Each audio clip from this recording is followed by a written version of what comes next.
brought to you by Palvi Agrico. आता शेतीसाठी जे काही लागणार ते घरपोच मिळणार, तेही मोबाईलच्या एका क्लिकवर. माहिती निवडणुका कशासाठी होतात या देशात? बायकांना लुगडी, पुरुषांना दारू आणि लहान मुलांना खाऊ. ही या देशाची दुर्दैवाने लोकशाही आहे. हे राजकीय लोकच बोलतात की या योजनेमुळे अशा अशा अडचणी उभ्या झाल्या, या योजनेमुळे या अडचणी उभ्या झाल्या, आम्ही निधी देऊ शकत नाही, विकास निधी देऊ शकत नाही. मग आम्ही जर या योजनेमुळे जर विकास निधी देऊ शकत नसेल तर मग ही योजना आपण का राबवली?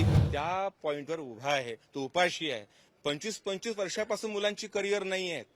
ते बेसिक सगळं त्यांचं करिअर झालं, म्हणजे त्यांचं एज्युकेशन झालेलं आहे. अशा या पार्श्वभूमीवरती हा तरुण उभा आहे आणि हा लोकशाहीचा विचार या देशात जर जिवंत ठेवायचा असेल तर तरुणांनी सजग नागरिक झालं पाहिजे. दुबार तिबार नागरिक जर लोक मतदान करत असतील त्या विरोधात बोलता आलं पाहिजे. कारण टी.एन. शेषन असं म्हणाले होते की बिहारमधली एक निवडणूक सकाळचे 7 वाजले, मतदान सुरू होतं आणि 7 वाजून 5 मिनिटांनी 100% मतदान होते. ते पुढे असं म्हणतात टी.एन. शेषन, माहिती निवडणुका कशासाठी होतात या देशात?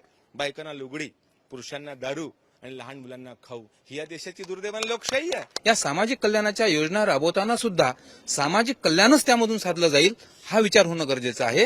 केवळ त्यातून आपल्याला काय फायदा होतो हा राजकीय पक्षांनी विचार न करता त्यातून सामाजिक कल्याण कसं साधलं जाईल अशा सामाजिक कल्याणाच्या ज्या योजना आहेत त्या राबवणं गरजेचं आहे. अशा जर सामाजिक कल्याणाच्या योजना जर राबवल्या गेल्या तर निश्चितपणे समाज जो आहे हा समाज या योजनांचं स्वागत करेल. आज अशी परिस्थिती झाली की या योजनांच्या बाबतीत अर्धा समाज त्याला चांगलं म्हणेल, अर्धा समाज त्यामध्ये त्याला म्हणेल की नाही हे काही बरोबर नाही. कारण अनेक गोष्टी अशा आहेत की हे राजकीय लोकच बोलतात की या योजनेमुळे अशा अशा अडचणी उभ्या झाल्या, या योजनेमुळे या अडचणी उभ्या झाल्या, आम्ही निधी देऊ शकत नाही, विकास निधी देऊ शकत नाही. मग आम्ही जर या योजनेमुळे जर विकास निधी देऊ शकत नसेल तर मग ही योजना आपण का राबवली?